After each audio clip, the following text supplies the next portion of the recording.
What's happening, everybody? Welcome to another episode of AI Inside. I'm one of your hosts, Jason Howell, joined, as always, by my co-host, Jeff Jarvis. Good to see you again, Good Jeff. to see you. It looks like you didn't gain too much weight from all that pasta in Italy. Let me tell you, there was a lot of pasta to be eaten in Italy.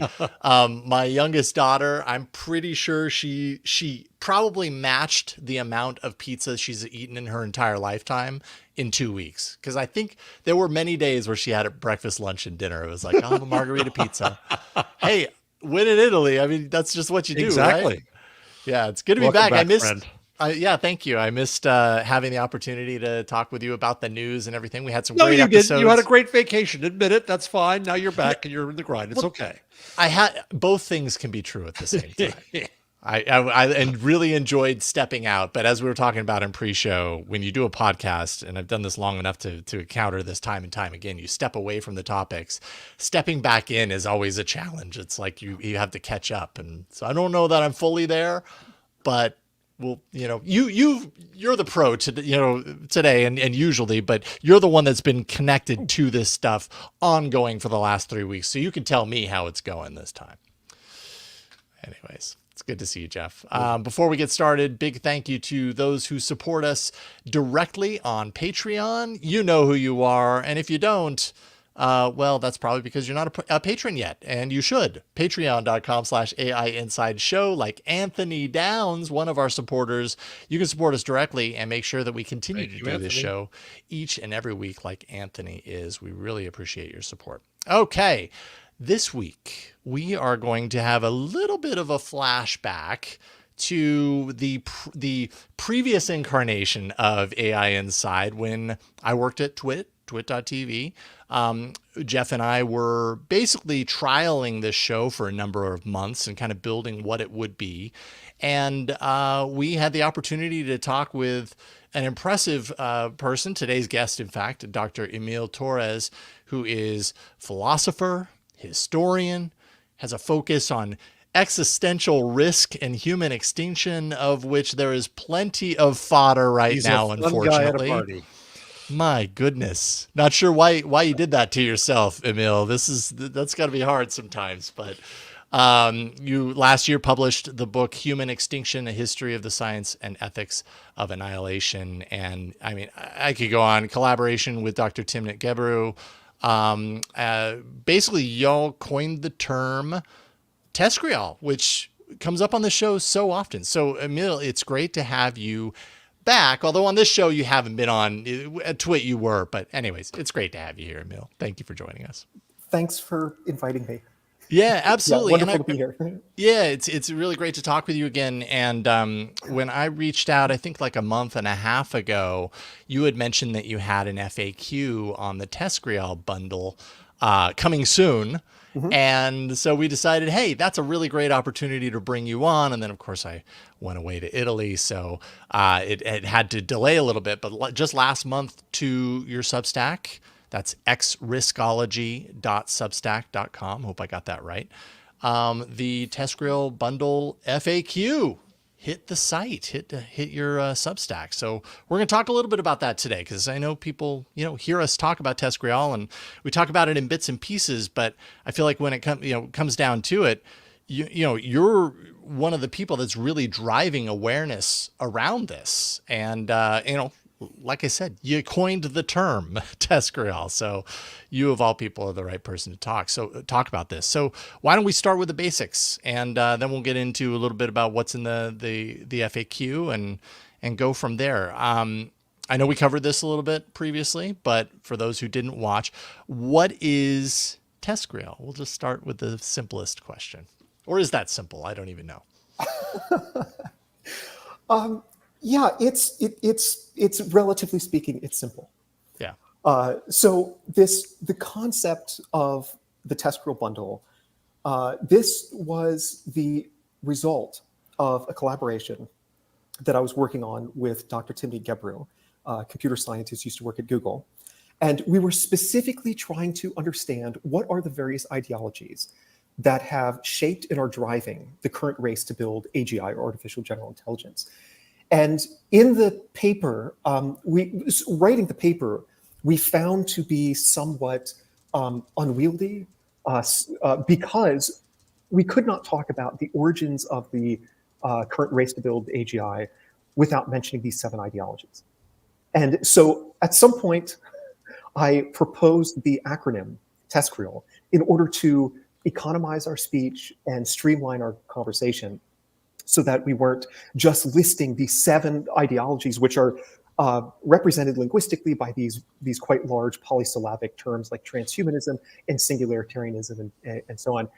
And kind of once we had the TESCREAL acronym, it occurred to us that it really does, there are compelling reasons for thinking of these ideologies as constituting, and their various, the communities that have coalesced around each ideology in the acronym, as constituting a cohesive movement that really goes back to the late 1980s with the emergence of modern transhumanism, which coincided, it was coincidental with extropianism, the first organized transhumanist movement, extending from the late 1980s, early 1990s, all the way up to the present. So we thought, like, actually in the TESCREAL FAQ, I mentioned that there are 2 possible interpretations of the TESCREAL thesis. One is the weak, you could call the weak thesis, and the other is the strong thesis. The weak thesis simply states that you cannot provide a complete explanatory picture of the current race to build AGI without referencing these 7 ideologies. Referencing these 7 ideologies is absolutely crucial for making sense of what's going on. The strong thesis is that these ideologies really do form this bundle. And in our paper, we defend both. So we also, in particular, we defend the strong thesis that we really should be thinking about these ideologies as just a single wriggling organism that extends from the late 1980s all the way up to the present. So all of that being said, the acronym itself stands for transhumanism, extropianism, singularitarianism, cosmism, rationalism, effective altruism, and long-termism. And I'm happy to discuss what each of these ideologies are, but essentially you could think of the backbone of the TESCREAL bundle as transhumanism, because all of the other ideologies really just grew out of the transhumanist or modern transhumanist movement. So the first 3 letters after T, so the TESC part of TESCREAL, those are just variants of transhumanism. Cosmism, singularitarianism, extropianism, those are variants of transhumanism. Rationalism, effective altruism, long-termism, those were introduced by people who were very much involved in the transhumanist movement. So transhumanism is sort of the through line, as it were, the common denominator of all of these ideologies. And again, the central claim is that these ideologies form a single cohesive movement that has been instrumental, absolutely integral in launching, sustaining, and accelerating the current race to build AGI. So let me ask 2 questions to start off with. And I want to get to there's some news and things that have happened since we last spoke, so I want to get to those. But continuing the background here,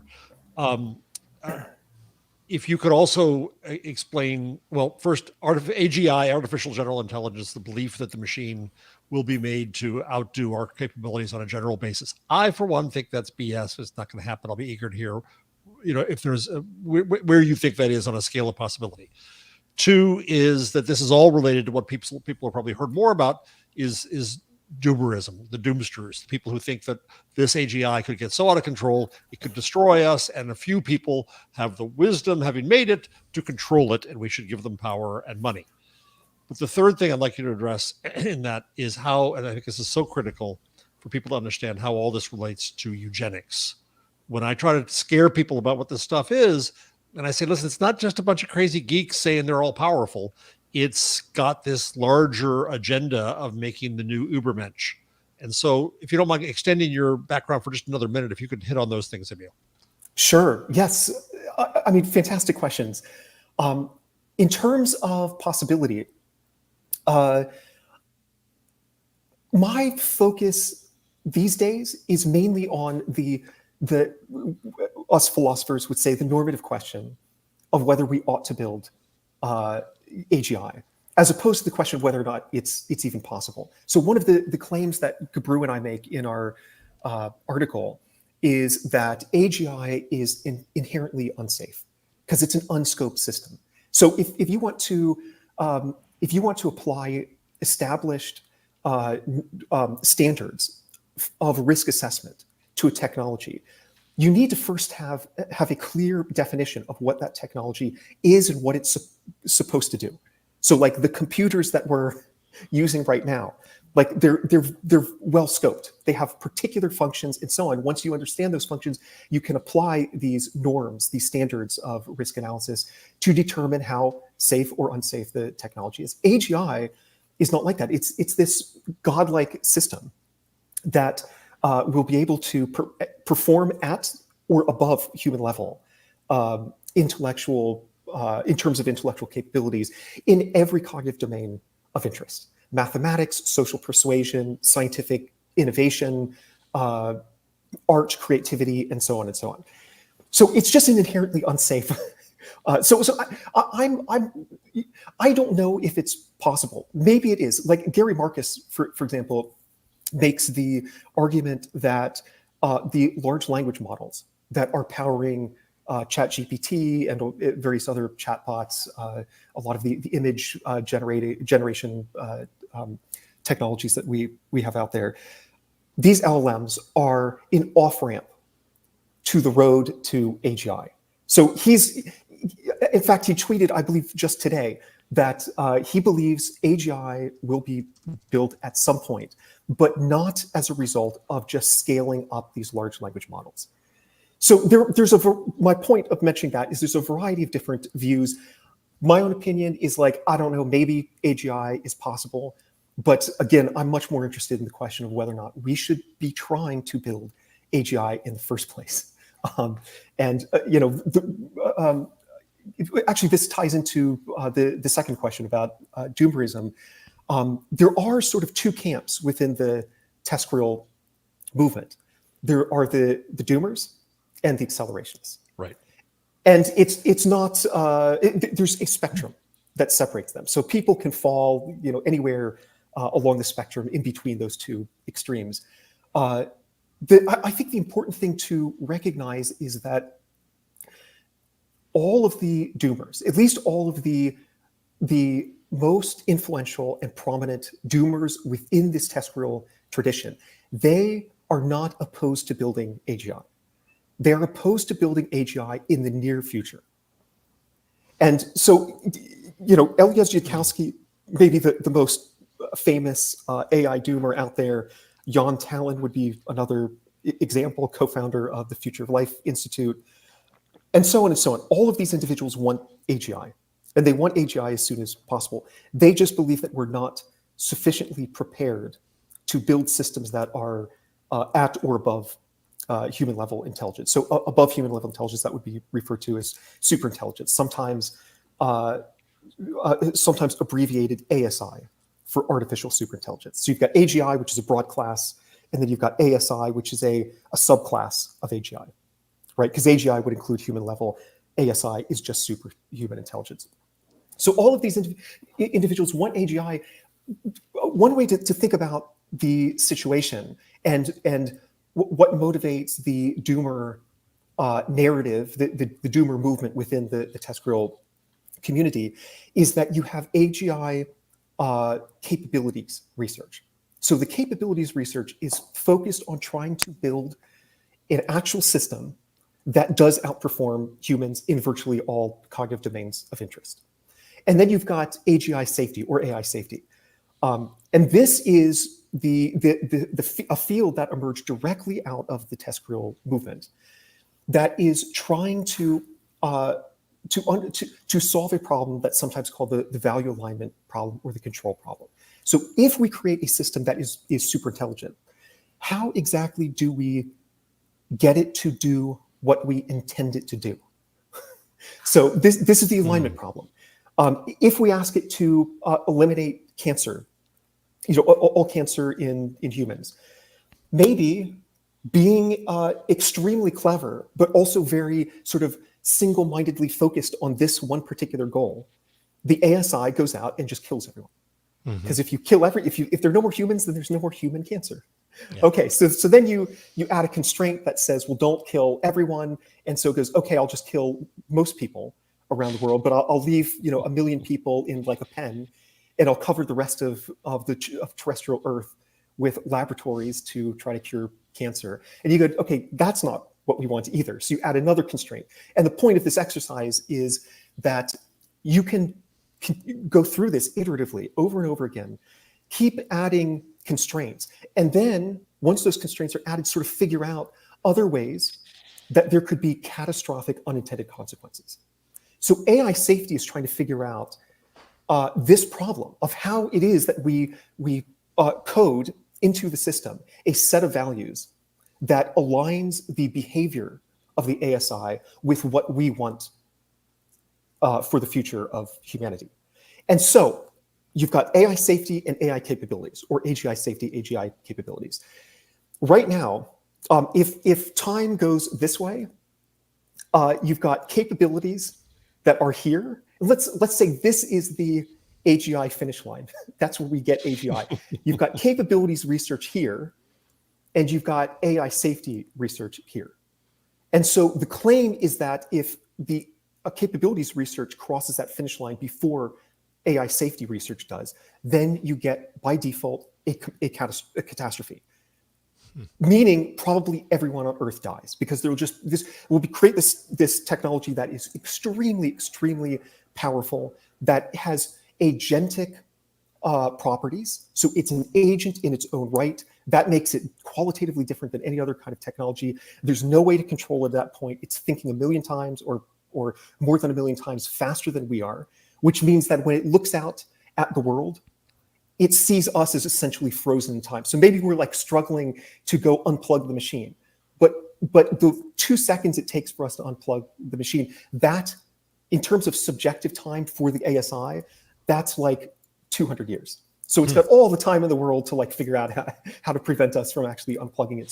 So all of this is to say that the doomers are worried about this configuration where capabilities research is leading the way with AI safety. You're so extremely, in what I still think is BS, you're so extremely fair to them, giving them an appropriate, I think they would say, explanation of what they see. So I appreciate that intellectually. It's spot on. It's an excellent visualization. It really encapsulates exactly what we're up against. Yeah. So I'm sorry I interrupted. No, that's fine. I mean, I am trying to be charitable. I mean, I think that a lot of the problems within AI safety, I think are the problems themselves are deeply problematic, are flawed in various ways. The frameworks are all wrong. So I have, this would be a charitable interpretation of their view. And also the reason I mention it this way is just to say that as soon as the situation reverses and AI safety is ahead of AI capabilities, all of the doomers would say pedal to the metal. Because AGI or superintelligence is absolutely key. It is integral for realizing this very bizarre techno-utopian vision that is motivating the TESCREAL movement, according to which we will use superintelligence to figure out ways to completely re-engineer humanity, essentially resulting in, almost certainly resulting in the extinction of our species. Maybe that would happen in the very near future. TESCREALists would be completely fine if there were no more Homo sapiens and we were replaced by some new post-human species. So in a sense, the TESCREAL movement is very pro-extinctionist. Don't let their rhetoric fool you. Mm-hmm. And not only will we re-engineer humanity, but we go out and colonize space. We plunder the cosmos for its vast resources, what they call our cosmic endowment of neg entropy, which stands for negative entropy. So just basically usable energy. So, and part of the plan then is to build literally planet-sized computers on which to run virtual reality worlds where you could have trillions and trillions of people. Some of these individuals, like Nick Bostrom, who has been involved in every single one of the TESCREAL ideologies, from the T to the L. He estimates that if we colonize space, there could be on the order of 10 to the 58 digital people in the future. So that's a lot of people. That amount, that number, so that's a 1 followed by 58 zeros. That is a much, much, much, much larger number than the total number of people who exist today. So that makes the future way more important than the present, which in turn motivates this idea that we need to build safe superintelligence according to whereby AI safety leads the way in front of AI capabilities as we cross the AGI finish line. But we need to do that as soon as possible. So, because once we have superintelligence, then we get to live forever. We get to become post-human. We get to colonize space and create this literally astronomical amount of value in the far future. So to sort of summarize key points here, the difference between the accelerationists and the doomers is important, but also very slight, because both of them share the exact same vision of the future. It's about going out and conquering the universe, becoming post-human beings, uploading our minds, and so on. That is the vision. All of them accept essentially the exact same futurological picture that we ought to be striving towards. They just disagree about the near-term risks of AGI. So people like Yudkowsky, famous doomer, arguably the most influential doomer in the world today, thinks that if we create AGI in the near future, there's a 99% chance or greater that everybody on Earth will die. And that would be very bad. His institute, called the Machine Intelligence Research Institute, just released their 2024 communication strategy document. And if you look at I believe it's footnote number 1, they say right there, do we think we should never build superintelligence? No, we need to build superintelligence as soon as possible. It is a key part of fulfilling our long-term potential over the coming millions, billions, and trillions of years. But we just need to make sure that AI safety is in front of AI capabilities. And so the accelerationists just think, actually, the default outcome of building AGI in the near future is utopia. It's not doom. And so we shouldn't worry so much. And in fact, even if there are risks, this is another key claim that a lot of accelerationists make, even if there are risks associated with AGI, the best way to solve those risks is not through like government regulation or something of that sort. It's through the free market. So if we just open source everything, we have 1,000 or 1,000,000 companies out there that are all building their own AGIs or their own superintelligences, then okay, like maybe there's like 10 apocalyptically bad AGIs. Sure, but there's 1,000,000 good AGIs that are going to neutralize. Be even smarter. This is Mark Andreessen's gospel. Exactly. Yeah. So I feel like I spoke a lot there, but I got to at least 2 of your questions. So, well, real quickly, eugenics. Real quickly. Yes.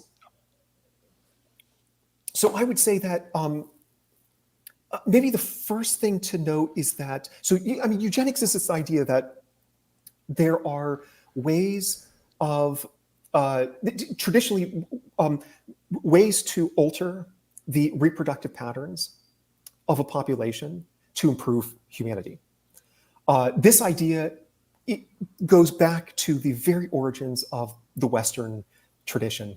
Ancient Roman law, the ancient Greek philosophers, Plato and Aristotle, both endorsed eugenic policies like infanticide, targeting specifically babies with congenital deformities. And this idea has popped up over and over again throughout Western history.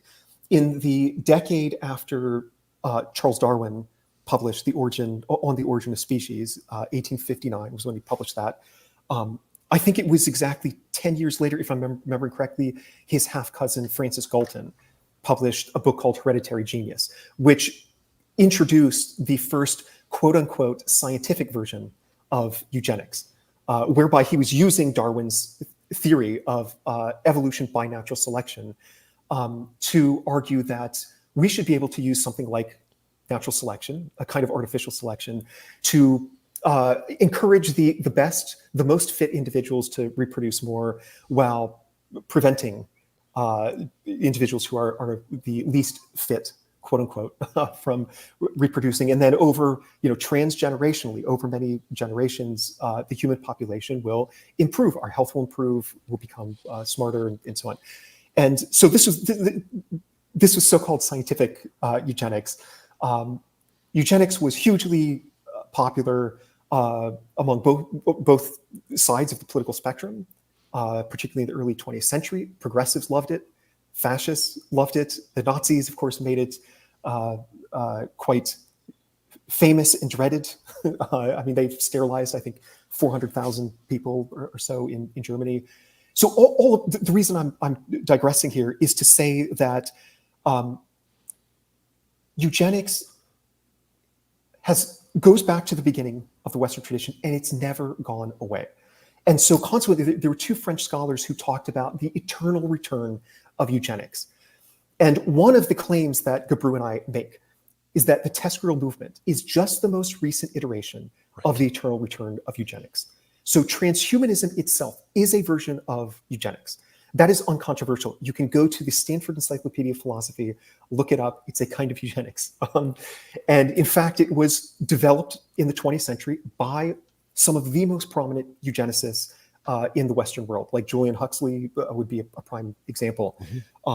And the difference between transhumanism and eugenics, this gets at why I call transhumanism eugenics on steroids, because the traditional eugenicists of the 20th century, going back to the late 19th century, what they wanted to do was use science, reason, maybe technology to improve the human stock as much as possible, to create the most perfect version of our species that we could actually create, while simultaneously preventing our species from evolutionarily degenerating over time.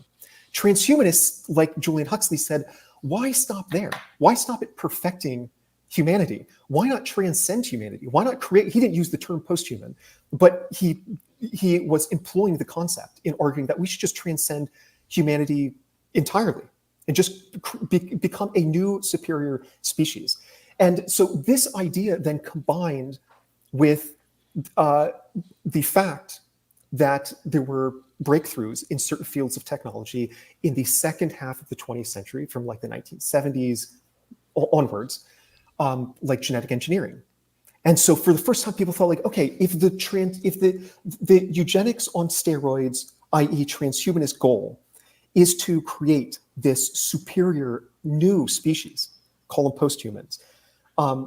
And now we have these technologies that enable us to actually modify our genes. And maybe there's like AI systems that we could merge with, or nanotechnology that we could inject, nanobots we can inject into our bloodstream that enhance our cognitive functioning, enable us to live forever and so on.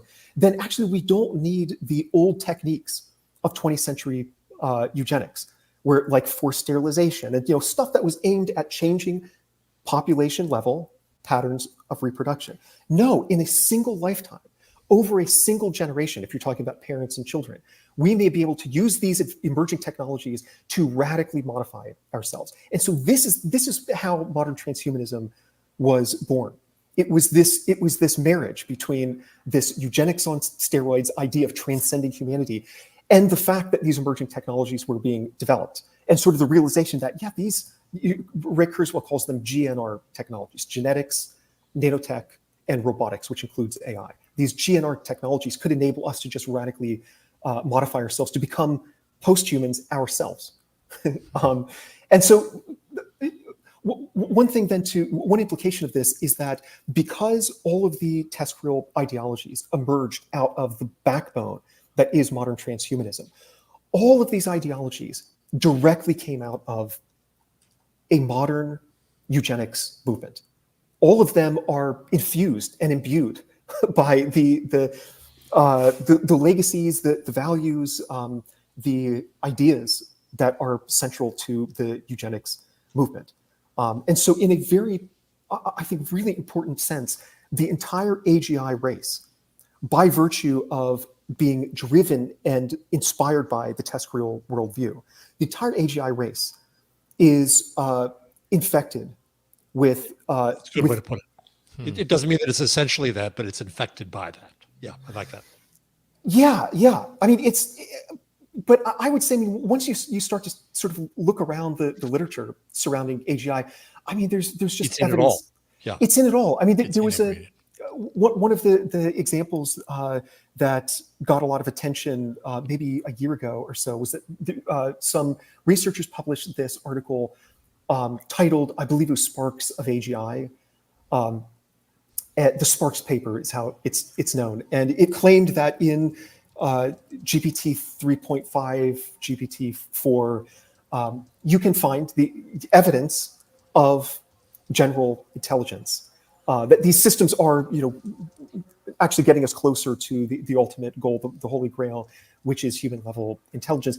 And the reason I mention this is that their definition of intelligence came directly from an individual who argued that certain racial groups are intellectually, for genetic reasons, intellectually inferior to other groups. So, I mean, this is it's all tied together. It's all tied together. So you see traces and residues of the worst aspects of 20th century eugenics all over the TESCREAL movement and all over discussions about AGI. So I do think there's a kind of substantial connection there. That's really clear. It's not a mere association. Yeah. So I guess the question that comes up for me then is, because we continue time and time again to hear about the march towards AGI. Yes, from the people that you point out in your FAQ, Nick Bostrom, Sam Altman, Elon Musk, and the others who, could very easily be looked at and fit into the TESCREAL kind of bucket. But you also hear about it from people who are just, coming from the perspective of, well, this is just the natural evolution of the way we work with technologies, is that technology is always about pushing forward and progress and in air quotes and stuff. And it isn't AGI, isn't a, widely wise and almost humanistic technology that is as powerful as we are, if not more. Isn't that the obvious end game of what we're trying to do as people who are building technologies? I mean, is it possible to do AGI responsibly in light of everything you're saying here? I mean, maybe, but I think we would need a completely different framework. So a couple things come to mind when you mention this. One is that 20 years ago, really before, I mean, maybe even just 10 years ago, almost nobody was talking about AGI. Right. There was a huge amount of research in the field of AI, but it was mostly focused on sort of narrow AI projects, narrow AI technologies. And so these are technologies that focus on a particular task. AGI is different. It is supposed to be this universal technology. You can use it, the same exact algorithm or algorithms, in any domain, and it will outperform humans, as opposed to earlier work, which was just focusing on designing this particular algorithm, which will do this specific thing. In which case, oftentimes the established standards for risk assessment are applicable and are useful. And so what caused that shift from this focus on narrow AI to artificial general intelligence? It was the TESCREAL individuals, right. who said we have this universal system that is the key to techno-utopia. And so I suspect maybe there are ways of just trying to build some kind of more general system that are responsible. But the fact is, we live in this particular timeline, and this particular timeline has been, the reason we are where we are right now, with billions of dollars being funneled into these companies that are explicitly trying to ultimately build superintelligence, is because these individuals shifted the discussion. They changed the landscape of the field of AI because their TESCREAL techno-utopian vision appealed to billionaires, who want to live forever, want to colonize space. So the billionaires were like, okay, I'll give you, a huge amount of money to start DeepMind or OpenAI, whatever. And so that's how we ended up here. And it's why I would say just the whole framework is deeply problematic. We need to jettison the whole framework, I think, and start again. And then maybe there is a path towards more general systems that would, be responsible and not associated with this tech-utopian hype. Sorry for talking over you. Sorry. No. Oh, that's why you're here. Jason, in response to your question, I'm curious what Émile will say about this. The way I've been looking at it, and I think I've said it on the show, is I see the general is not a bad word because it's a general machine. And we're concentrating too much on the technology as if it had full agency, which is part of the question. But to me, it's a general machine. And that means that AI, the subset LLMs, like the printing press, are general machines. That is to say that anybody could make them do anything. And thus to think that we can build in guardrails and safety into it is foolhardy. The issue isn't the technology. The issue is us as human beings. And there is no way to predict how human beings, malign human beings, or even well-intentioned human beings doing things accidentally, every possible bad thing that they could ever do with this. And so that also leads to a question. So to me, the idea that we can build in this kind of safety, I think, is foolhardy, and ignores the reality of where we have an amoral machine. It's just amoral. It doesn't have morality. And so trying to hold the model makers responsible for what happens with everything that can ever happen with a model maker. There's legislation in California right now that says that model makers have to sign a statement under penalty of criminal perjury that their systems are safe, versus the author, the user, whether that's Martin Luther with the printing press or whether that's some schmuck who uses an LLM to do something dastardly. That's where a lot of the responsibility lies. And I think we're looking at it as if the technology matters when it's the humanity that matters. Does that make any sense to you? It does, yeah. And sorry for the noise just a moment ago. It's okay. Yeah, so it does. I actually, feel free to push back if you think I'm wrong about this, or if I've misunderstood your position. But I sort of think that there's a tension between two of the things that you said. Maybe I'm wrong, but on the one hand, this idea that technology is just kind of neutral thing. No, not neutral at all. It has prejudices, but it doesn't. But you have to include in your calculation of what it does how we choose to make it do something, how we design it, or how we ask it to do things, or what our input is. That the humanity has an impact that I think is being ignored in this discussion, as if the technology were a separate being. That's more what I'm trying to say. Okay, so I think we're in total agreement then. I see technology as, in general, in the vast majority of cases, maybe all cases, as a non-neutral entity. Mm-hmm. So there is it's in the philosophical vocabulary, it is the value neutrality thesis. This idea that technology is just this inert thing, and it's entirely up to the user whether or not I see what you're saying. Right. Yeah. So guns don't kill people. Right, people kill people is a classic. But actually, a lot of philosophers of technology would say, no, technology is absolutely infused with the values of its creators, which I think gets at your point. These AI systems aren't just like all of the talk. The vast majority of talk tends to be to focus on these technologies. Are these AI technologies themselves dangerous? And you sort of forget about the fact that there's a huge amount of human labor that goes into the creation of these technologies, that their design is the result of intentional decisions that humans have made. So this gets at why I've tweeted on many occasions, I'm much more worried about AI companies and the individuals who are leading these AI companies than I am about AI. Because you're totally right that it's yes, exactly. I couldn't agree more. You're quoted at length in my upcoming book. Do I have a copy here? Yes, I do. The Web We Weave. I got to always be selling. Very always be nice. And at the end, I say what scares me is not the technology, but the people. And it's because of you showing me the crazy crap that these people believe in. Let me switch, if I can, to two news things around this. I'm curious. Since we last talked, no one was covering TESCREAL.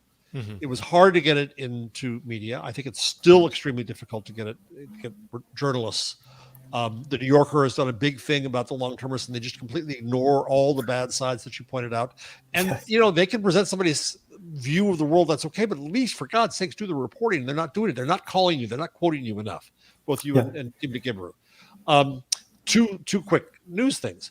One is the Guardian, not too long ago, let's see, when was this? In June 16, so very recently, reported on Sam Bankman-Fried's ties to an organization with racist, that is to say eugenics, roots, and it mentions TESCREAL. Yay, right?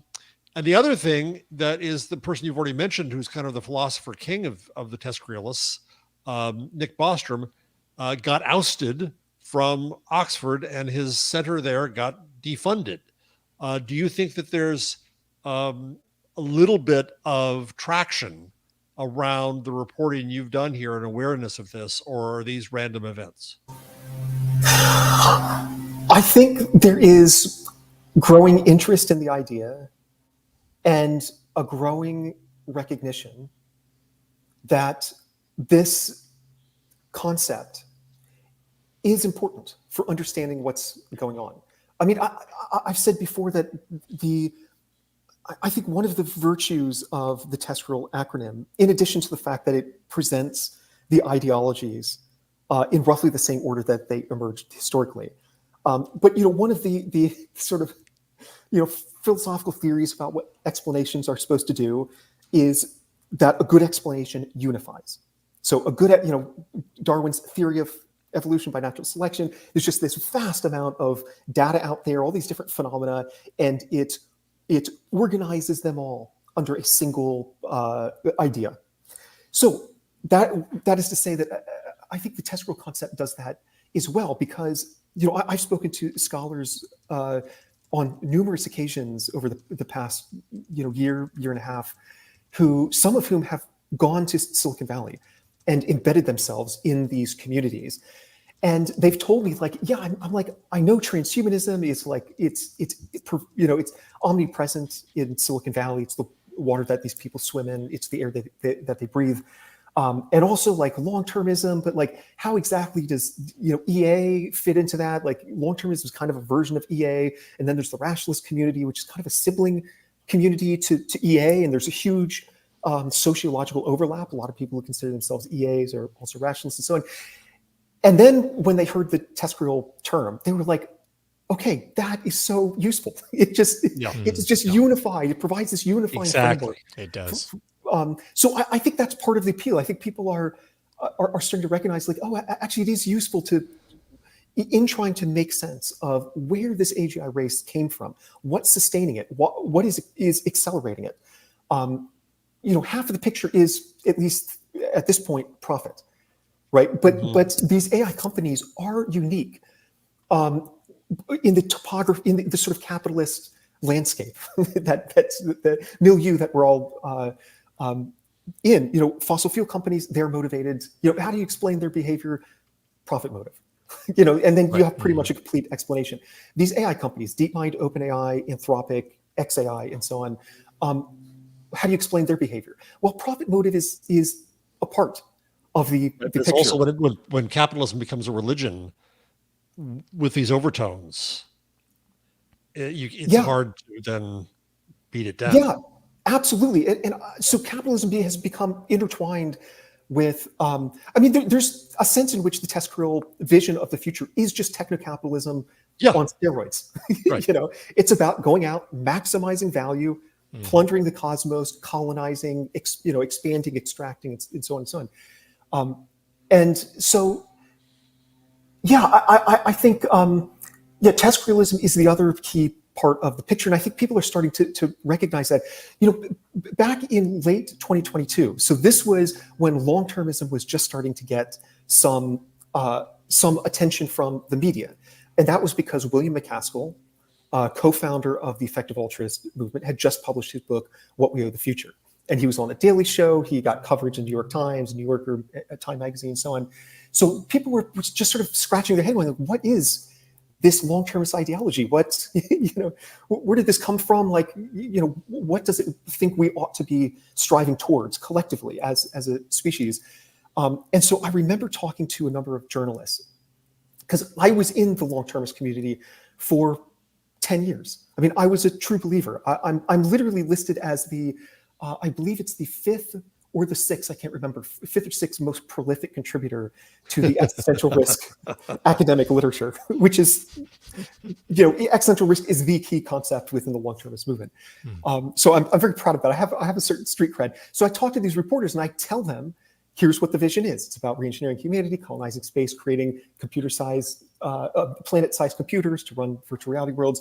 And over and over again, the journalists would come back to me a month later and say that I spoke to my editor and there's no way we're going to publish the interview or the article, because my editor told me whoever I spoke to like clearly just is exaggerating or doesn't know what they're talking about or whatever.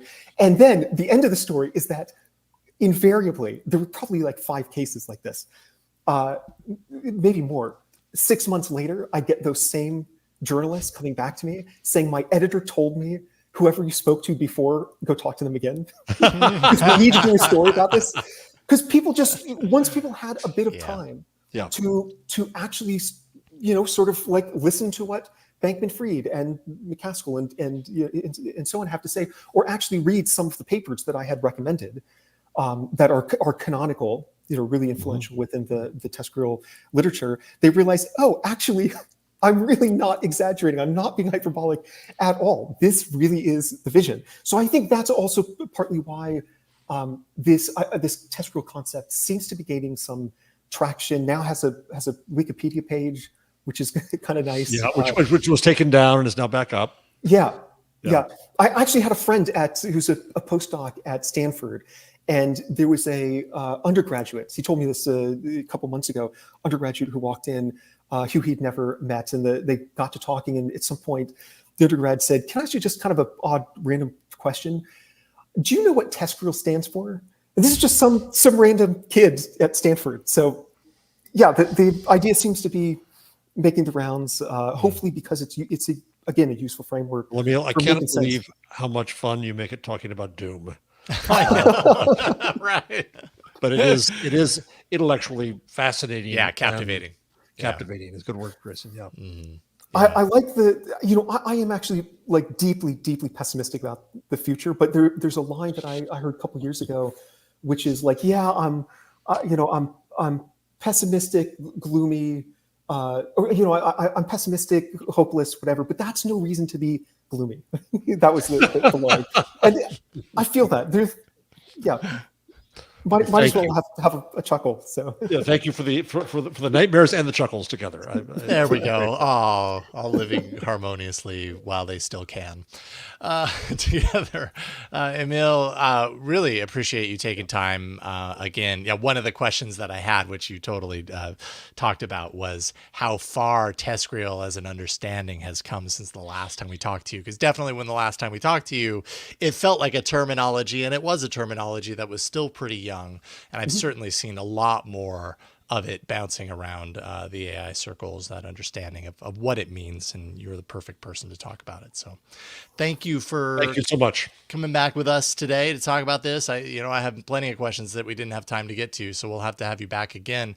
xriskology.substack.com for people who want to go, yes, of course, read the FAQ on the TESCREAL bundle, but all of Emile's writings on their Substack can be found there. Anything else you want to point people to before we let you go, Emile? Maybe Twitter. I mean X. For some reason, no, it's Twitter. David, it's Twitter. Okay, Twitter. So xriskology on Twitter. I do still tweet a lot, so that's a good place to keep in touch. It's hard to stop. And people should reach out if they have any questions, or I'm always eager to chat with people. So excellent. Thanks so much. We appreciate your time and your kindness. Thank you for doing what you do, Emile, and we'll talk with you soon. Thanks for inviting me. All right. Take care. All right. Fascinating. Knew it would be. We've been to this rodeo before. They're just great. Emile. I mean, every time you just I get as captivated is the right word, because the research is deep. The understanding of this is deep. and it's important. It's really important. And I want people to pay attention to what they're reporting on. Yeah, 100%. All right, So we do now, have now some we're going to news. chronicle doom and see how close we're getting. Yeah, we'll pair up what we just talked about with what's happening in the world of AI and news. We've got a small smattering of stories before we round out this episode, so that's coming up in a moment. All right. Definitely with the news, the way it shaped up this week anyways, there was so much. And like we said at the start of the show, like me being gone for 3 weeks and not really having my fingers on the pulse of all this stuff, coming back in, it's like, man, what is the most important thing? So I just basically, you created a huge list of options and I just waited for the emotional reaction to hit me to be like, oh, that sounds really interesting. So I don't know if these are necessarily the most important news stories in the world of AI, but they're certainly interesting. And you grouped them nicely. So why don't we start with the world of disclosure when it comes to AI? We're starting to see more and more examples of how companies like Google and Meta are requiring disclosure in a number of different ways. One example here, of course, that you had added is that YouTube is tweaking its policies. They actually last month, YouTube started a new policy silently. So they revealed on their help documentation, this wasn't announced necessarily, to allow users to issue takedown requests for AI generated content, as well as synthetic content, that sort of stuff that simulates the user's face and voice. User would need to fill out a YouTube privacy request directly referring to the content in question. And then YouTube will use its judgment to determine what it does from there. So it's really asking the question, like, is the subject famous? Is this parody or satire? Was AI usage disclosed properly? Is it, quote, sensitive behavior that's being exhibited? All that stuff that is aimed at, I guess, giving users of YouTube at least a little bit of a say if their face or their voice is imitated in a way that they don't agree with. And there are others in this little trendlet here where Google is requiring disclosure of digitally altered content in election ads. Oh boy, particularly, right? I have an immediate reaction to the word election right now. Anyway, tell me about it. Yeah, but yes, I'm glad. I was kind of surprised you came back from Europe, Jason. You had to deal with the dogs. I think that's probably why you're back. Yes, totally. They were well. And then Meta has added a made with AI label to stuff. And here's the funny thing you won't know because it happened while you were gone. Micah Sargent. I know somebody named Mika Sifri, and there's Micah Sargent. Right. Was the host substitute for Leo on last Wednesday, and on I think it was Instagram had a picture of him and his fiancee Mazel Micah, and AI Instagram just put a label on it, said it was made with AI. Oh boy! The show title on the end was "My AI Fiance" for him, but he couldn't get rid of it. He couldn't convince it. It just whatever signal was there, it said that. So they've changed it from "made with AI" to AI info to indicate it. So these are 3 efforts now to say, okay, we're dealing with it. But as you were just talking, Jason, I was thinking, I predict that within pick 2 years, this will not matter. That this whole, and I think I'm going to put it under the panic label. This whole idea of, well, we've got to know when it's AI. We've got to label it. Again, it's not about the technology, it's the human beings. Whatever tool you use to try to fool people, it could be AI, it could be hiring a voice double, it could be just lying. There's all kinds of ways you can try to fool people and all kinds of things. You use Photoshop, obviously. You can use video platforms. Right. You can do lots of things to try to fool people or lie to them or defraud them. The issue, I'm not excusing the technology. I think that Émile was right when they said that there are biases and leanings built into certain technologies. What are you going to use Photoshop for? But to change a photo, right? But I think at some point we've got to shift the focus here to the human beings, the users who are doing things, their motives for doing things. The tools they use can make them more powerful, can make them more persuasive, can make them more effective at this. but it's still about what the human being has done. If an ad company tries to fool you that Jason Howell just endorsed Starbucks when he didn't, then the problem is Starbucks, not the technology. Yeah. I mean, I do think that if the technology allows for, like, if it's relatively simple for a company like Meta or Google to recognize that something was created with a certain tool, and it can put that in some way, shape, or form, if the ability is there to do that, personally, I don't see any harm in including that information. Yeah, but I think true. I think at the end of the day, it really comes down to what are our, how do we respond to what we see, regardless of what that information is? Do we see a video of Jason, me, aka me? I don't know why I referred to myself in the third person, but me, endorsing Starbucks when I didn't, and say, that's absurd. I know that Jason does not like Starbucks, which is not true. But you're welcome to buy him some latte. just give to Jason, and you'll get him lattes. There we go. Yeah, Starbucks. If you're interested in a brand deal, let me know. But I mean, if the technology exists to be able to do this with and to do it effectively, like, I don't see any reason not to necessarily do that.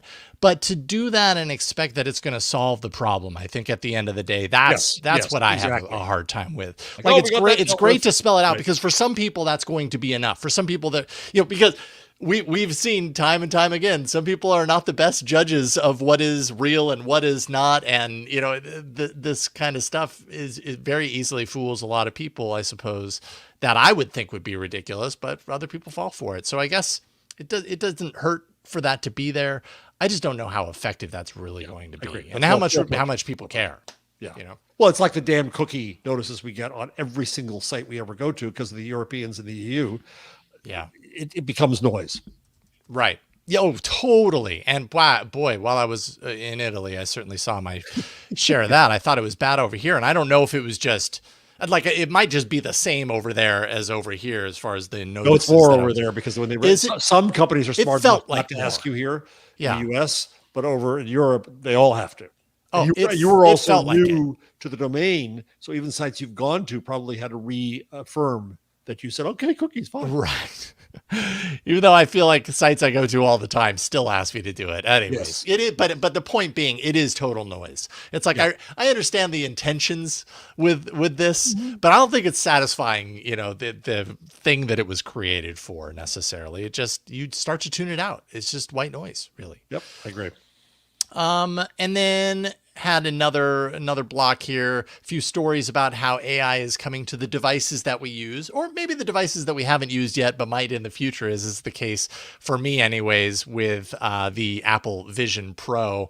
Apple's WWDC last month unveiled Apple Intelligence, AI, get it? Its major AI strategy for its phones and other devices. And Mark Gurman from Bloomberg confirmed that Apple Intelligence is indeed coming to the Vision Pro, which is its mixed reality headset, though it will likely require a separate paid subscription to take advantage of those features. We don't actually know what any of those features are necessarily as relates to the Vision Pro. But we know that the Vision Pro headset certainly, or I assume that it has the hardware to power this sort of infusion and to do some really interesting things with it. And I don't know, this is a sort of convergence of AI and mixed reality. I am really curious to see how this plays out, because I think both of them together could create, just from like a user who has used VR and AR headsets, and I get nerdy about like, oh wow, it feels real, and oh, this is really an interesting kind of like perceived experience instead of just like seeing it on a screen. I'm living it and feeling it, and there's a part of me that's like nerdily excited for how AI and mixed reality could potentially kind of come together in a Reese's peanut butter cup sort of way. Well put. I don't know that it's necessarily going to taste great, but I'm interested to see what happens. But it's been interesting for me watching the reception so far to Microsoft's AI inside. Yes, that's right. Because it's the same kind of thing. Our phone, headset, computer, AI inside. And so far on the computer, people are kind of shrugging, I think. I mean, I haven't touched it and I haven't tried it, and it's not fully delivered in terms of what it could do. But I don't think that AI inside is a big deal, because a lot of what we're doing, we can all do on the cloud. It's not like it's going to be suddenly something so entirely new. I think your point about the headset is right. There may be things that have to happen locally to make the full power of it. Okay. And on the phone, there are things that will happen locally, including ad targeting, that may be more efficient, or translation or maps or things. When you were in Italy, if you had used your phone for translation and AI were inside and it could have the linguistic model, maybe that would make it better. Okay. But I think it's all incremental and minor. I don't think it's, oh my God, they've reinvented laptops. They've reinvented phones. No. And I think at this point, it certainly isn't worth paying more for. I got it. I had to buy a new laptop. I had to get AI inside. Now, even as I say that, though, I still have a 6. What's your latest version of your phone? Well, so I mean, Pixel 8 Pro is like my phone right now. Okay, so I'm still on a 6. So as the 9 comes out, the presumption is there's going to be a lot of AI inside on the 9. Of course, there is. Use that as an excuse to get one. So I'll eat all these words I just said. Yeah. Well, we can kind of get to the nut of it here and see if any of these new features that you might see on the Pixel 9, if you get the Pixel 9 when it comes out, are appealing to you, because we have an exclusive from Android Authority that kind of talks a little bit about this. Of course, I am an Android nerd, so I enjoy when we get little juicy nuggets like this. So essentially, the AI bundle, different than the TESCREAL bundle, that will be included on the Pixel 9 series is going to be called Google AI. So my initial thought was, oh no, they're renaming Gemini to Google AI. That is not my understanding after reading through this. I was like, okay, because I was like, you got to be kidding. Like, Google and its naming, it just doesn't know what it's doing. No, Gemini is part of Google AI. So is Circle to Search. We already know about those. And then a few other features, one called Add Me, which they say make sure everyone's included in a group photo. So there's no specific detail on what this feature is, but it sounds like maybe when you're taking a group photo, there's the best take technology where you could take the best faces from each person in a group photo. If you had a series of them, maybe this is like an extension of that. So the person who's actually taking the photo could be included somehow. I don't know how that would, this is a total guess, but what that's going to be through the, world of AI. A studio, which they say, quote, you imagine it, Pixel creates it, which really just sounds like generative AI, like image generation. Maybe it's emoji stickers. Apple actually just announced their Genmoji, which is part of Apple Intelligence. So creating emoji with generative AI wouldn't be too far off base to assume that.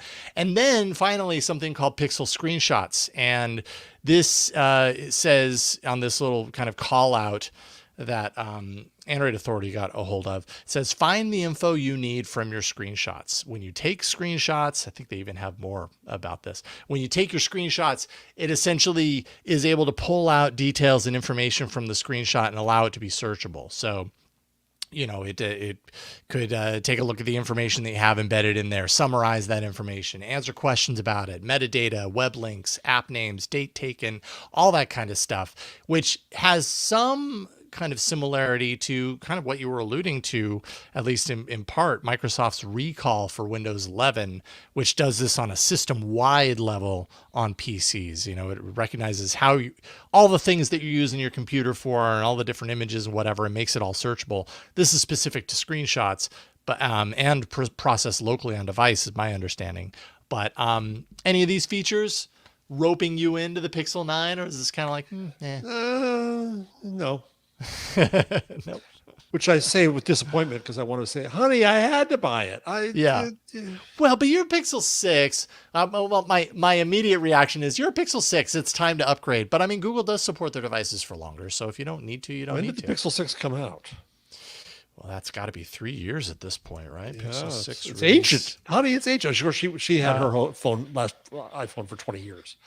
Yeah, by the time the 9 comes out, it'll be almost 3 years. October 28th, 2021 was the 6 and the 6 Pro.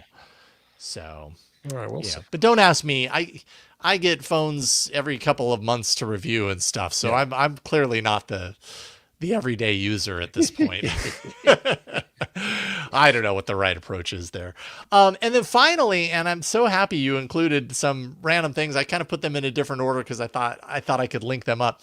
The surrealistic, or not surrealistic, the surrealist moment of generative AI. And I thought I'd start with this video that you included here that is really bizarre. So to those of you who are listening, Jason will explain. Oh yeah, so you included a link to a post on X by Autism Sock or whatever. Just anyways, I'll just tell you about it. There's a video, and trigger warning if you're watching the video, it is a bit kind of body horror-esque. They actually noted that in the tweet, so this might actually freak some people out. But it shows a generative AI's take on what gymnastics looks like, human gymnastics, and which is very, timely with the Olympics coming up. And I mean, the results are just bizarre and grotesque. And bodies with 4 legs and no head, bodies that disappear into the mat. Obviously doing things so that are impossible to do, spinning around. It's just limbs growing wacky. Out of other places suddenly, and at just the right time to catch them on the ropes and the horse and all that. I don't know. Some sympathy to the machine. Gymnastics is miraculous and amazing what they do. Yeah, and for the machine trying to make of it. But the bigger point here. AGI ate around the corner. And I don't say that just if it can't get gymnastics right, what can it do? Right, and I don't say just for that. I'm not saying just to make it crack. I'm also saying that it has the disadvantage of having no reality. Yeah. We get to test things against a reality. We know what reality is until a certain age in life, and or unless on certain chemicals, and so we can say that's real, that's not. The machine has no mechanism to do that except what it's fed and what it's told. And so when it's in the process of making things up, of course it's not going to have a tie to reality. And it's not just about facts. It's also about how many fingers you have. Mm-hmm. That's hard for the machine. Yeah. Well, and it really is that what you saw there, if you're watching the video version, is like the visual representation of what an LLM really does. It's, an LLM doesn't actually have a wide understanding of the words that it's putting down. It's, as we've said many times on the show, it's predicting the next most likely word to come after the previous one that it just wrote. Or the next leg that's going to go over the bar, even if you already have 3 other legs. And so what you can end up seeing is just like seemingly total randomness. But maybe the 2 frames made sense together, but on the wide scope, it makes absolutely no sense. And the only reason that I put this here with another story that you put in there, the deluge of bonkers AI art is literally surreal. It's a Washington Post article that dives into the potential that what we're seeing is like this new kind of era of surrealist art, which I totally agree with. Like, although I'm sure true art aficionados and art snobs would, argue this until their dying day because it was created by a computer and, it wasn't a true artist with the raw emotion and desire and all this, the other things that motivates a real artist to create something beautiful or interesting or surreal. This is really, to a large degree, it's the result of humans interacting with computers to control the randomness of the computer's kind of programming or whatever you want to call it. And so we end up with these really strange images that if you're on Facebook, you see a lot of. They actually call it in the article slop, which they say is the image equivalent of spam. That's a term that I had never heard before in this context. But anyways, long story short, I think that coupled with, just this video that we're seeing of the gymnast, what it kind of, where I got with it is, I'm a horror movie aficionado, and there is this is horror. It's totally like there is a subset of horror films called body horror. It is a thing, and there are a lot of people that enjoy that particular type of art, and I could see something here in this gymnast video being compelling or kind of pulling on the same strings that lights a person like that up. So, again, like, who are we to say that this isn't art that we're looking at? It's strange art, and it was created very randomly by, an AI, but it's still compelling in its own weird, grotesque sort of way. Weird? Yeah. So You so know? I put up one more thing, and then we'll end. Yeah, Where I want to recommend to our listeners and viewers. sure. Lev Manovich is in my world a very well known professor. He's at the City University of New York's Graduate Center. He's big in digital humanities, and he and a collaborator. Can you scroll up so I can get the Oh, collaborator's yeah, name, yeah. Jason? There Here, does it let's say see. Lev and And Emmanuel Emmanuel Ariely? Ariely? Yes. Ariely. Have written a book online, a chapter at a time, on artificial aesthetics, and Lev is brilliant at this stuff, and I've read almost all of it, and it's compelling in a lot of places. But it argues that AI doesn't have a built-in aesthetics, which is interesting because if you look at some of the stuff in the Washington Post piece, it all has this kind of candy-coated look that comes from, I think, how it's trained and how people are using it, and we push it in our use into a certain way. Mhm. But does the technology itself come with an aesthetic? It's like asking whether it comes with a bias. Is it neutral? So he argues that. But the other part of it's interesting is that the technology, when it comes to creativity, the technology is just a tool, Mhm. and it may, but it does have, and this is part of what Émile was saying, it does have some limited amount of agency. It is a collaborator as well. You're trying to get it to do something, but you're not in 100% control of it because there's something else inside this. Mhm. And so this question of creativity and tools and aesthetics become really interesting around AI because the user tool relationship changes. Mhm. And it'll be interesting to see whether the only time Sam Altman has had any contact with me, and I can't find it, he must have erased it. I looked at some of the early online AI generated art, and I made some crack about how it must have been trained by a bunch of softwares. And it really, I think, is all that Altman said to me. Hurt, but it does matter who trains this stuff. It does matter Mhm. how it's judged as it goes. And so I wonder whether we're going to get to a point where other people can train it in other ways with different aesthetics and different perspectives, and maybe also find a way to restrict it, that the gymnast can't have four legs.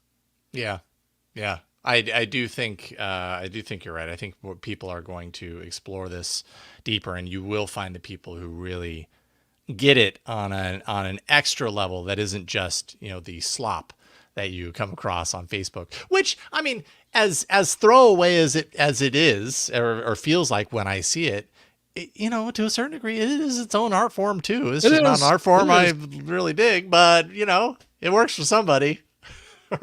Or maybe it serves a purpose. I don't know. It's a really interesting time for art, and for the question of what defines art, especially now.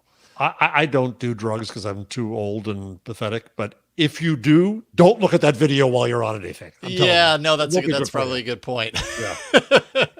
I mean, even if you don't, you might not want to look at that You'll freak video. out, Just yeah. fair warning for everyone.